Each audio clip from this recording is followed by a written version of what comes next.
Mai 2014. La tension est à son comble dans l'archipel des Paracels, Hoàng Sa, que la Chine occupe par la force militaire depuis 1974.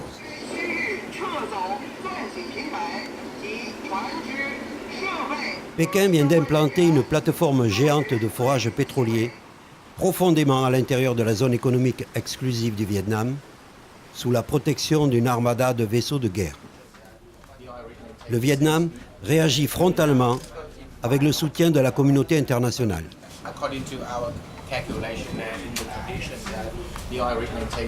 Je me trouvais sur les lieux, dans un bateau de la police maritime vietnamienne.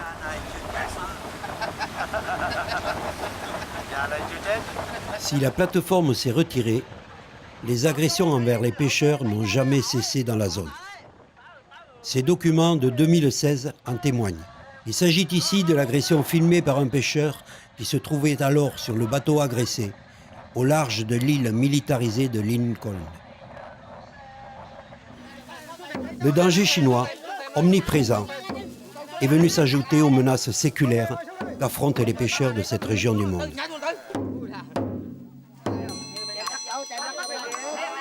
Il avait 22 ans et la mer l'a ravi au ciel. Accident de plongée en eau profonde, l'eau quotidienne de ces pêcheurs plongeurs.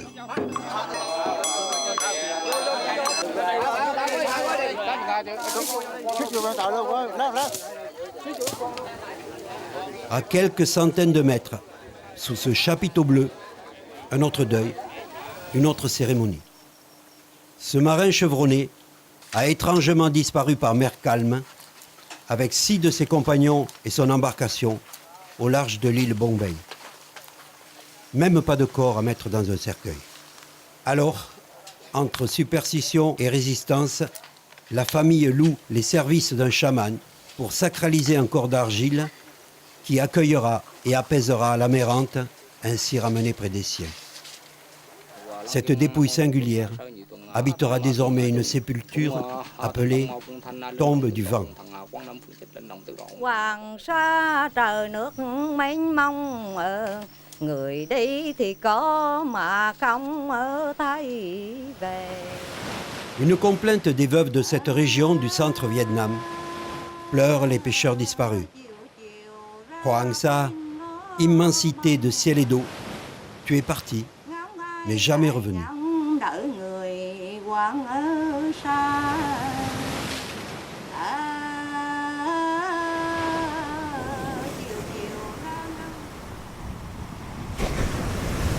Lorsque j'ai pu filmer ces scènes de deuil, en 2010, j'avais été empêché de prendre la mer, comme tout civil vietnamien, y compris les journalistes, non inscrits sur le registre des pêches. 7 ans après, j'ai bravé cet interdit et retrouvé un équipage déjà victime d'une agression chinoise quelques mois auparavant. J'embarque pour 27 jours et 1000 kilomètres avec 15 hommes d'exception. Notre itinéraire traverse Hoàng Sa d'ouest en est, l'archipel interdit que les anciens appelaient les sables jaunes.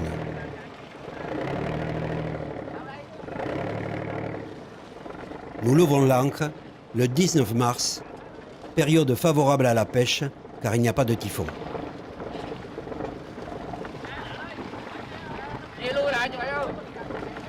Depuis les seigneurs Nguyen, il y a quelques siècles, la route vers les îles n'a pas changé. Elle est toujours incertaine, imprévisible.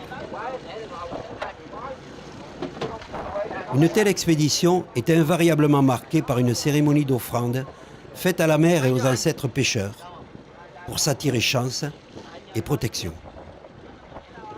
Le maître d'équipage et le propriétaire du bateau président à cette cérémonie. Nous sommes à 250 km de la côte, sur les récifs immergés de Da Loi, où un bateau de pêche vietnamien de Quang Ngai a été coulé le 9 juillet 2016 par 2 bâtiments militaires chinois. C'est la première plongée.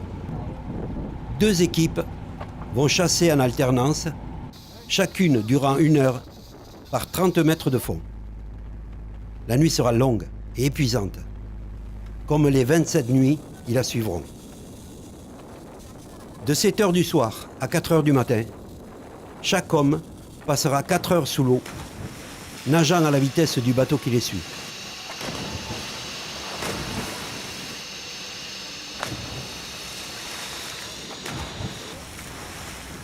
L'équipe qui attend son tour de plongée dévide ou ramène les câbles qui relient chaque plongeur au compresseur fournissant l'air pour respirer et qui conduisent l'électricité jusqu'à la pointe du fusil.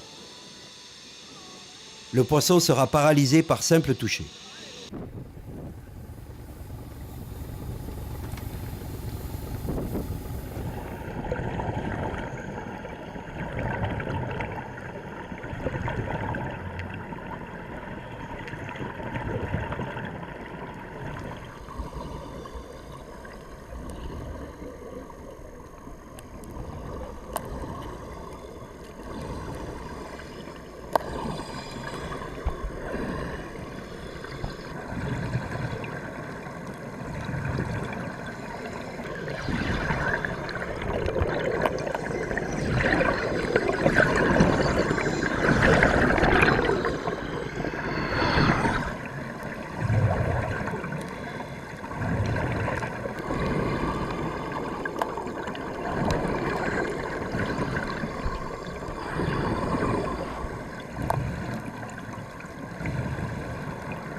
De la cabine, le maître d'équipage dirige le bateau en fonction des plongeurs, contrôle les machines, la position et la profondeur, commande les sauts et rappelle sèchement les plongeurs qui se laissent entraîner au-delà de la profondeur de sécurité.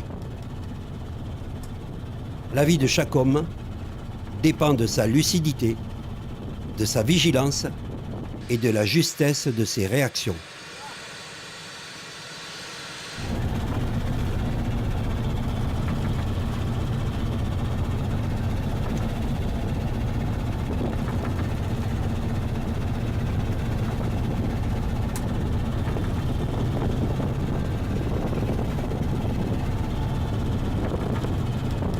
La petite lampe verte, reliée à la pointe de chaque fusil, signale les nouvelles prises.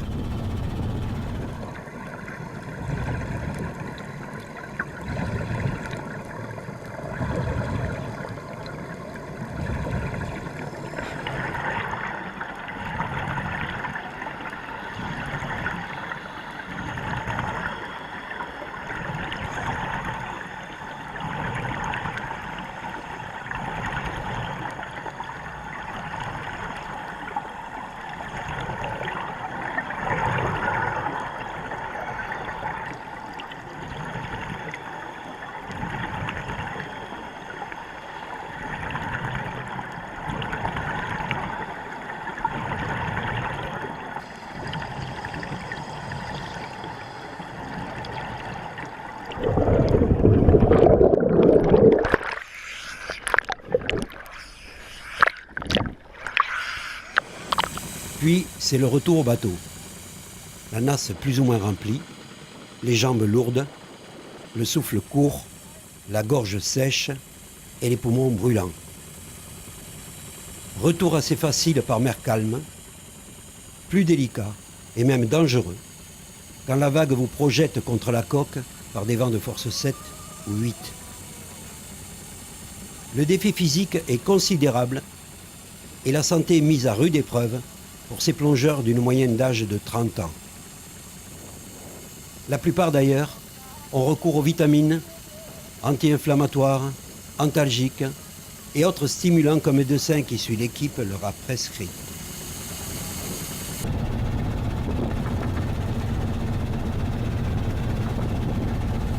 Về nước em đã châm khi ở chân rất đau nhất, có khi ở tay, có khi ở đầu.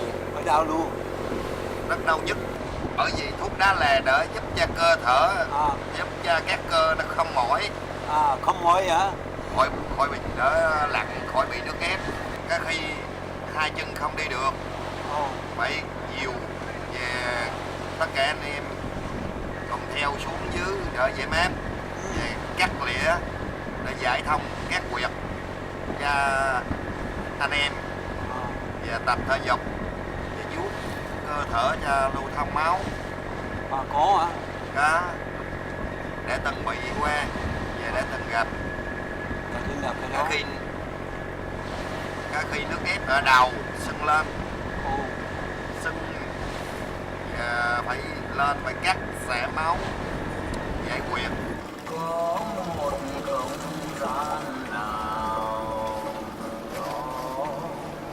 Atmosphère surréaliste que cette musique vietnamienne tranquillement diffusée de nuit en pleine zone chinoise militarisée. Quelquefois, les prises sont belles et les sourires radieux.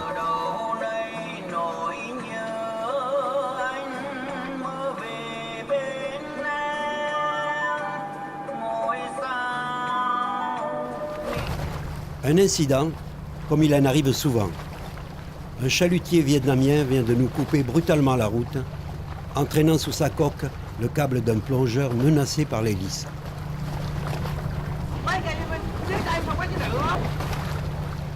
Son camarade plonge pour le libérer.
Autre danger, nuit et jour présent à l'esprit, les mastodontes chinois à proximité.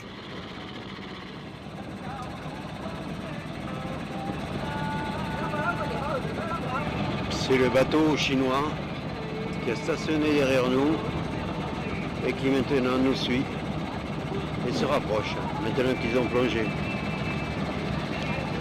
C'est vraiment la menace et alors ils se rapprochent très vite. Ils se rapprochent vite. Attention. Jusqu'au dernier moment, j'ai craint, je l'avoue, un éperonnage qui, par chance, est resté dans le registre de la guerre psychologique. Ces 10 dernières années, plus de 2000 pêcheurs vietnamiens ont été victimes d'agressions physiques de la part des bâtiments chinois militaires ou civils.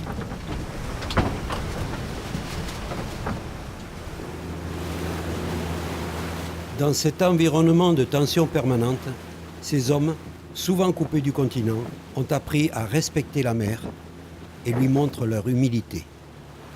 Chaque soir qui précède la plongée, que la mer soit calme ou très agitée, le maître d'équipage sacrifie au même rituel.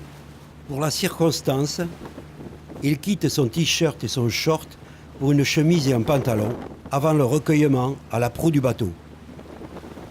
Encens, prière, papier votif dispersé par-dessus le pont.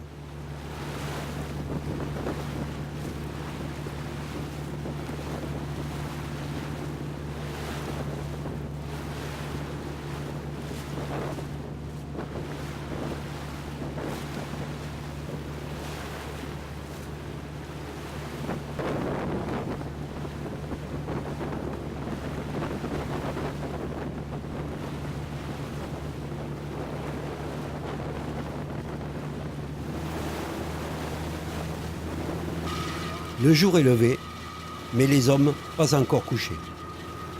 Il faut sortir les blocs de glace de la soute, les concasser dans la vieille machine rouillée et conditionner les prises pour un long séjour. Cette nuit-là, les hommes sont tombés sur un banc de poissons en pleine migration. Belle pêche, mais combat épuisant pour les ramener du fond sur le pont du bateau. Et le combat continue maintenant pour les mettre en soute.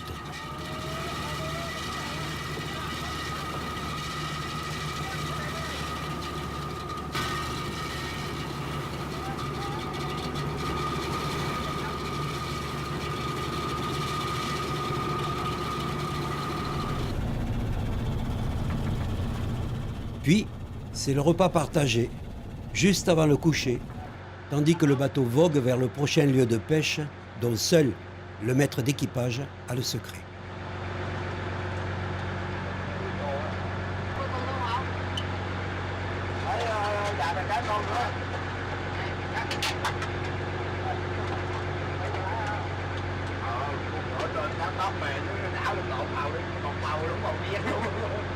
Ainsi vont les jours, où les hommes s'efforcent de chasser l'extrême fatigue et la tension de la nuit, ainsi que la nostalgie grandissante de leur famille.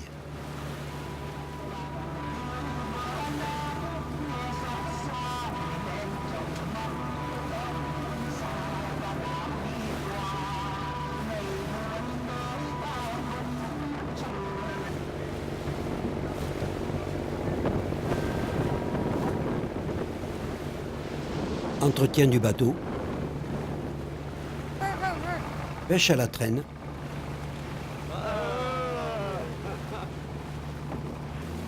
échec,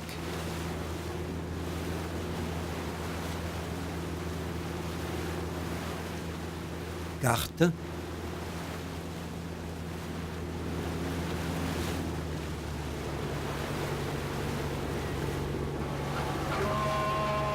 film, souvent chinois, enregistré sur les portables,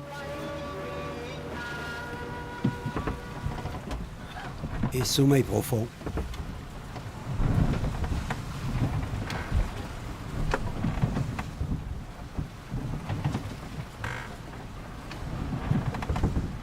Sans oublier la lessive.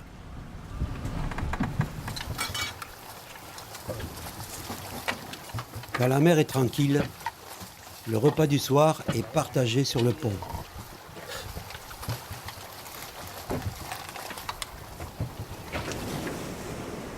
Mais c'est elle qui décide.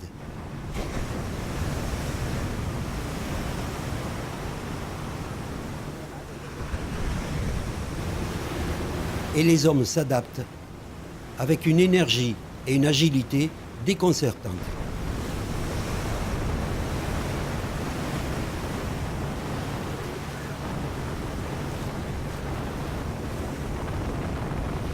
Mais la mer, souvent complice, n'est pas la seule à décider. La présence chinoise est toujours là, à proximité, redoutable. Rocher immergé de Bongbei, à l'extrême sud-est de Huangsha, là où 6 pêcheurs de Lissen ont disparu corps et biens, par beau temps. Nous sommes survolés par un hélicoptère chinois et je n'ose sortir sur le pont avec mon téléobjectif de peur d'être repéré.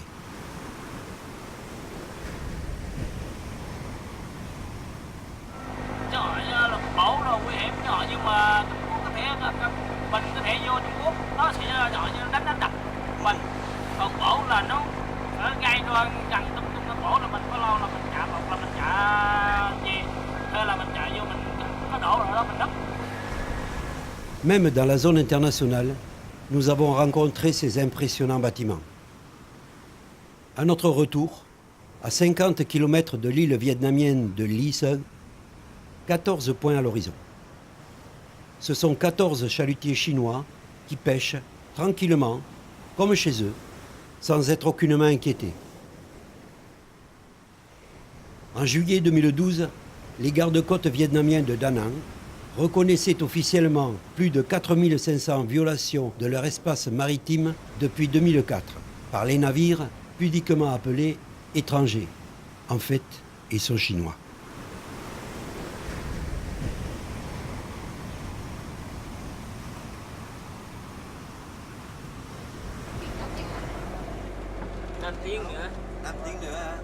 Dans 5 heures, nous serons au port, le moteur en surchauffe, mais l'esprit soulagé.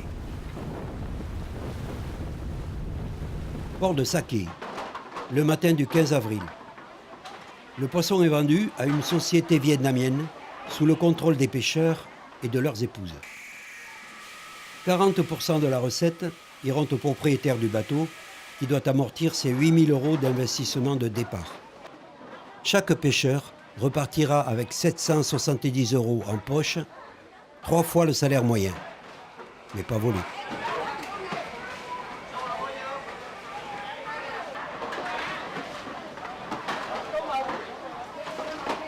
La recette est comptée et recomptée pour un partage clair. Puis, c'est le repas d'adieu. Ceux de Nha Trang ont encore 400 km de bus avant de retrouver leur famille, pour une semaine seulement, avant le prochain départ.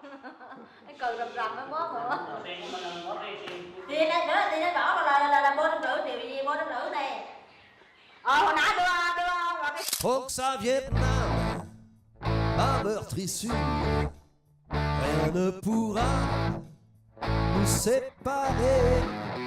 Aucun requin, je te l'assure, un jour je te retrouverai. Fixons le requin, ami, fixons le requin. N'ayons pas peur, ami, face au lendemain. Fixons le requin, ami, fixons le